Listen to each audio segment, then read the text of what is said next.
Hey everyone, so today I'm doing an underbody inspection of the Corolla.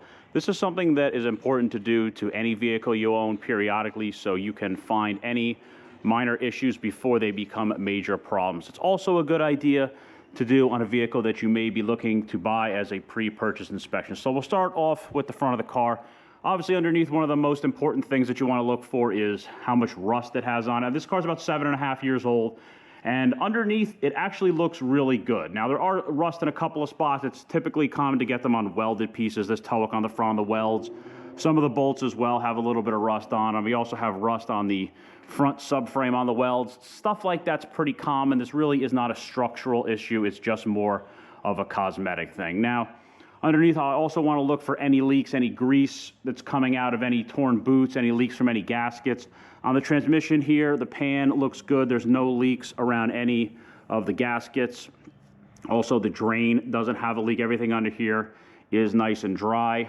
There may be leaks on the bottom that might not be present up top. Same thing on the case here. There's no leaks. Same thing with the engine. The gasket for the oil pan looks good. I don't see any leaks here. Same thing with the drain. Oil filter housing looks good. It is also bone dry.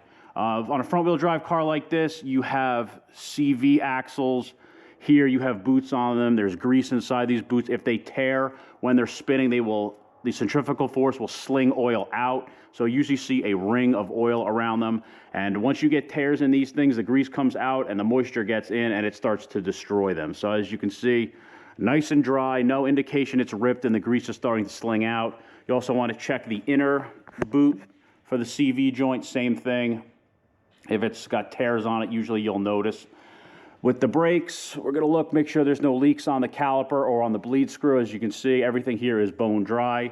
No indications of it leaking. And just like with the CV joints, you have your boots here for your ball joints. As you can see, there doesn't appear to be any tears in the boot itself. It looks good. There's no indication that the grease has started to come out at all. Unfortunately, on modern cars, you typically cannot grease them. They're usually sealed from the factory, but that looks good. I don't see any issues. Same thing here on the boot for the ball joint and the tie rod. Same thing. No indication grease came out or there's any tears in the boot. So we look pretty good here. You can also get a look at the back side of the rotor. Mine are starting to get a little crummy. I'm probably going to have to change them fairly soon. You can see right here, it's got some rust swelling on the rotor. That's pretty common. That's a pretty easy change out overall. So under here, everything looks good. There's no indication of any major issues starting to develop, any problems, any leaks. Same thing, you want to make sure you check both sides symmetrically so you don't have any issues. Up here, you can see there's the little boot for the sway bar link. Same thing, that looks good. Those will tend to go bad after a while, so if you have to replace those, that's typically not a big issue or an expensive job. You can also try to check for your bushings while you're under here. The bushings look okay. They don't seem to appear to be deformed in any way. Also, if you have the car on something like a two-post lift, you can check the control arms to see if there's any excessive amounts of play in them. So on cars like this, it's also a good idea when you're checking the brakes to check the inside pad, since most of these cars have what is called a floating caliper. Typically, the inside pad will wear a little bit faster than the pad on the outside. So you want to get inside. Same thing, got some swelling on the brake rotor here. I know these are probably going to need to get replaced in the somewhat near future. The top of the bolts look good for the pins. Here you're going to have a little cotter pin on here. That's still in place to make sure that the control arm stays on the knuckle. It's part of the ball joint. So everything here looks pretty good. No excessive amounts of rust. Like I said, the bolts got some rust on the heads. You got some rust on the welds. That's pretty normal. Going back, you see all the underbody spray from the factory to help protect it. All that looks good. Some brake lines here, they look good. The connectors have some rust on them, but overall, they look good. No indication of any leaks. The lines themselves are not rusted out. Seeing the back side of the engine here. Looks pretty good. I don't see any real leaks under here. The exhaust system looks good. The exhaust systems are definitely susceptible to a lot of rust and corrosion just because of the extreme heat cycles that they go through. But under here, it actually looks really good. This is your oxygen sensor for the emissions system. believe that is the, that's the rear sensor. And in front of the catalytic converter there, you can see the upstream sensor. So also, I just want to look for general damage. I mean, did this thing get did a car you're potentially looking at get in an accident? Maybe did you run something over on the highway you didn't realize you hit and caused damage underneath? There's lots of plastics under here they put to kind of protect stuff, but they don't really afford that much protection overall. But we're looking pretty good. There's no dings, dents, any excessive damage under here. The exhaust system looks great. There's no indication that the pipes are cracking or breaking. I do have some swelling here on this exhaust hanger, but the swelling does not appear to be a structural issue. And the rubber boots are still in really good shape. Like I said, 7.5 years old, daily driven car, gets a lot of highway time. And we're looking pretty good under here. We're looking very, very good under here. These boots, just being rubber, they'll usually start to go bad after a while, but they still look like they're in good shape. The heat shield is holding up very well. No issues there. Another indication, if you're looking at a car and you're possibly concerned that it's been in an accident, is check the seam sealer that they put underneath the car on both sides. If the seam sealer is different on one side than the other, that's usually a pretty good telltale sign the car's been in an accident. So here, this is probably a combination of brake and fuel lines. They look good. I don't see any issues there. There's some more lines there. It's probably part of the emission system. No structural rust. Everything looks really good. The exhaust pipe looks good. Here's another skid plate under here. This is to protect the fuel tank, so they put a metal skid plate there for that. On the bottom side of the fuel tank here, where it connects from the filler neck, again, you want to look for leaks. If that's leaking, you're probably going to smell it, but that looks good. Same thing with all the lines here. You have brake lines, you have lines for the emission system, for the charcoal canister.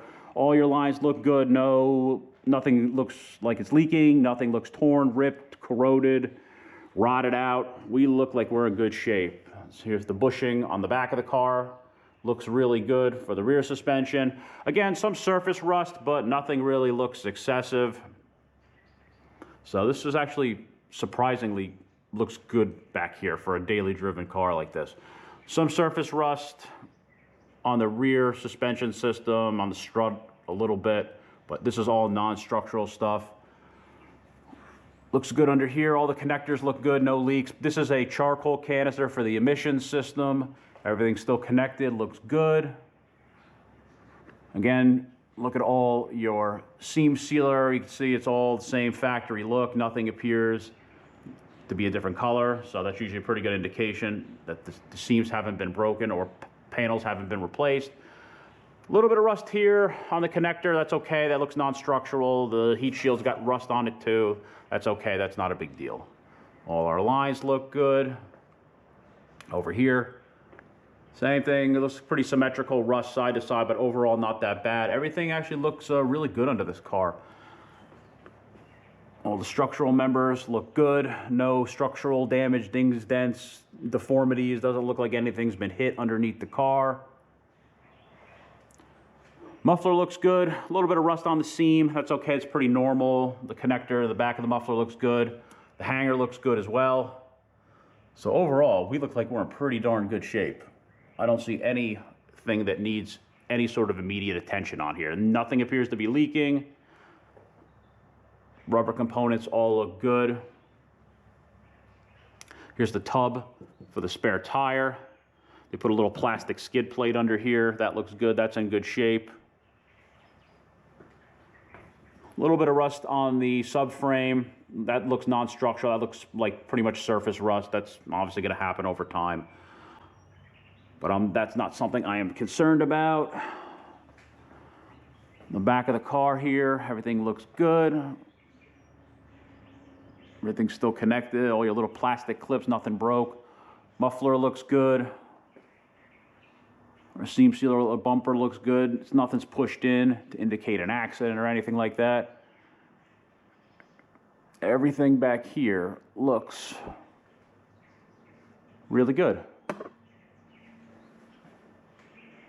So, like I said, this is really important. Even if it's not on a vehicle you're potentially inspecting to purchase, but just on your vehicles.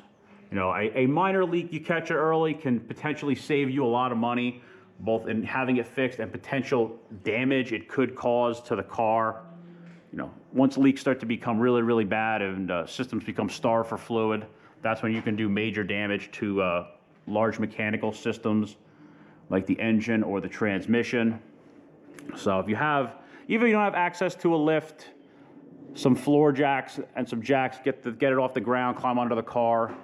Every once in a while, take a look so you can get on top of things and you don't have to necessarily have emergency repairs done, because it can typically be more expensive if you have to have something done immediately versus if you catch something early, you have time, you can potentially make plans to do it yourself or shop around if you don't have a mechanic to find someone, get some price quotes, and make sure that everything on the car is taken care of. So, hope you enjoyed the video.